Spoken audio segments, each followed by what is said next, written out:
প্রায় ৫,০০০ নাবিক ও মেরিন নিয়ে টানা কয়েক মাস সমুদ্রে থাকা মার্কিন রণতরী ইউএসএস আব্রাহাম লিঙ্কনের তীব্র মানসিক চাপ ও ক্লান্তির অভিযোগ উঠেছে। পরিবারের দাবি, দীর্ঘ অভিযানের সঙ্গেই যুক্ত হয়েছে জাহাজের জীবনযাত্রার নানা সমস্যা। বিস্তারিত থাকছে ডেস্ক রিপোর্টে।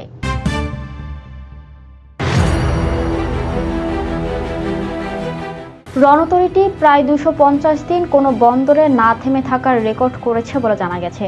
পরিবারের অভিযোগ, ছত্রাক ধরা গোসলখানা, নষ্ট শৌচাগার, কাপড় ধোয়ার সীমাবদ্ধতা, গরম পানির সংকট এবং খাবার ও পরিচ্ছন্নতা সামগ্রীর ঘাটতি পরিস্থিতি কঠিন করেছে।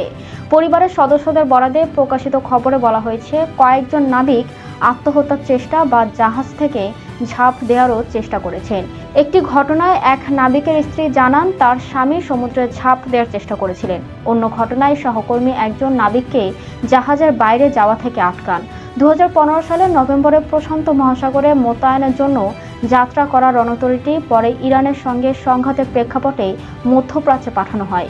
দেশে ফেরার সময় পিছিয়ে যাওয়ায় দীর্ঘ হয় সমুদ্রযাত্রা। এতে নাবিকদের মানসিক স্বাস্থ্য নিয়ে নতুন করে প্রশ্ন উঠেছে।